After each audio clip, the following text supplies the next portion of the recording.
Hi friends, ഇന്ന് നല്ല soft and moist chocolate കേക്കിൻ്റെ റെസിപ്പി നോക്കിയാലോ. അപ്പോൾ welcome back to my channel.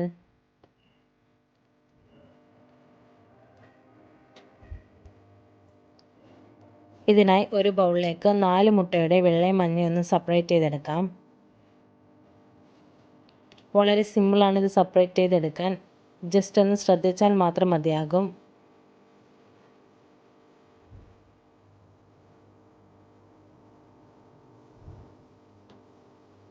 ഇതുപോലെ ഒന്ന് ചെയ്തെടുത്താൽ മതിയാകും.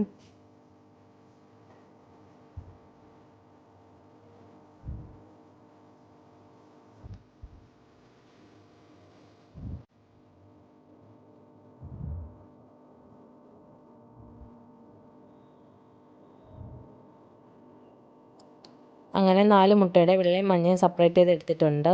ഇനി നമുക്ക് ഈ വെള്ളം ഒന്ന് മാറ്റി വയ്ക്കാം. മറ്റൊരു ബൗളിലേക്ക് ഡ്രൈ ഇൻഗ്രീഡിയൻസ് ഒന്ന് അരിച്ചെടുക്കാം. ഇതിലേക്ക് 1 കപ്പ് മൈദ ഇട്ട് കൊടുക്കാം. 240 ml മെഷർമെൻറ്റ് കപ്പിലാണ് ഇതെല്ലാം ഞാൻ മെഷർ ചെയ്തേക്കുന്നത്.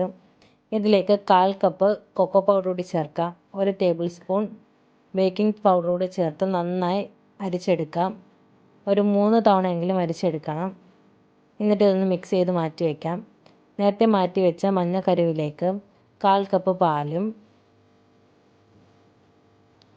1/4 കപ്പ് സൺഫ്ലവർ ഓയിലും ഒഴിക്കാം. ഏത് വെജിറ്റബിൾ ഓയിൽ വേണമെങ്കിലും എടുക്കാം.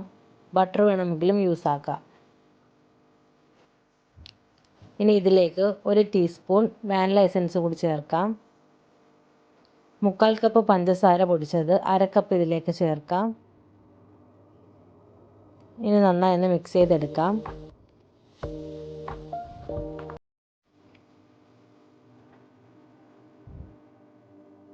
ഇതിലേക്ക് നേരത്തെ മാറ്റി വെച്ച ഡ്രൈ ഇൻഗ്രീഡിയൻസ് 3 ബാച്ചായി ഇട്ട് കൊടുത്ത് മിക്സ് ചെയ്തെടുക്കാം. ചോക്ലേറ്റ് കേക്ക് ഇഷ്ടപ്പെടുന്നവരും അല്ലാത്തവരും തീർച്ചയായും ഇതൊന്ന് ട്രൈ ചെയ്ത് നോക്കണം. എല്ലാവർക്കും ഇഷ്ടപ്പെടും. കുട്ടികളുള്ള വീട്ടിൽ തീർച്ചയായും ഇതൊന്ന് ട്രൈ ചെയ്ത് നോക്കേണ്ടതാണ്. ഇപ്പോൾ സ്കൂളൊക്കെ തുറന്ന് വരികയല്ലേ, അപ്പോൾ കുഞ്ഞുങ്ങൾക്ക് എന്തായാലും സ്നാക്സ് കൊടുത്തു വിടണം. അപ്പോൾ നമ്മളെ വീട്ടിൽ നമ്മളെ കൈ കൊണ്ടുണ്ടാക്കിയ കേക്ക് കൊടുത്തു വിട്ടാലോ. ഇതിപ്പോൾ രണ്ടാമത്തെ ബാച്ച് കൂടി ഇട്ട് നന്നായി മിക്സ് ചെയ്തെടുക്കാം. അങ്ങനെ 3 ബാച്ചും ഇട്ട് നന്നായി മിക്സ് ചെയ്തെടുത്തിട്ടുണ്ട്. ഇനി ഇത് മാറ്റി വയ്ക്കാം. മുട്ടയുടെ വെള്ളയിലേക്ക് 1 ടീസ്പൂൺ വിനാഗിരി ഒഴിച്ച് നന്നായി ഒന്ന് ബീറ്റ് ചെയ്തെടുക്കാം.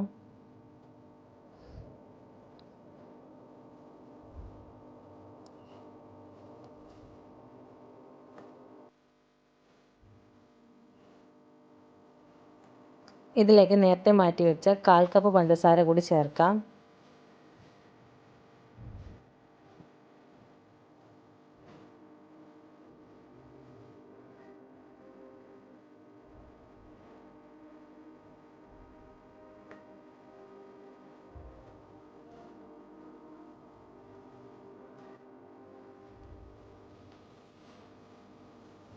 നന്നായി ബീറ്റ് ചെയ്ത് വരുന്നുണ്ട്.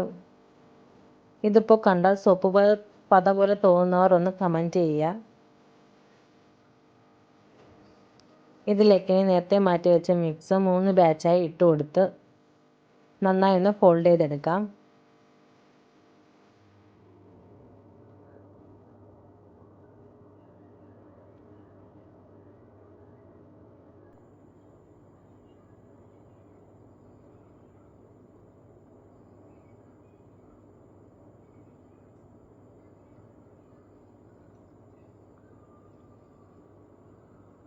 ഇതിപ്പോൾ സെറ്റായിട്ടുണ്ട്. ഇനി ഇതൊരു കേക്ക് ടിന്നിലേക്ക് നമുക്ക് മാറ്റാം. 180°C 10 മിനിറ്റ് പ്രീ ഹീറ്റ് ചെയ്ത ഓവനിലേക്ക് 45 മിനിറ്റ് വെച്ചൊന്ന് ബേക്ക് ചെയ്തെടുക്കാം.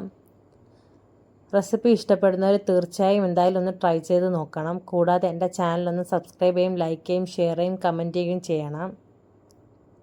അപ്പോൾ അടുത്ത നല്ലൊരു റെസിപ്പിയായി വരുന്നത് വരെ tata bye bye. Thanks for watching.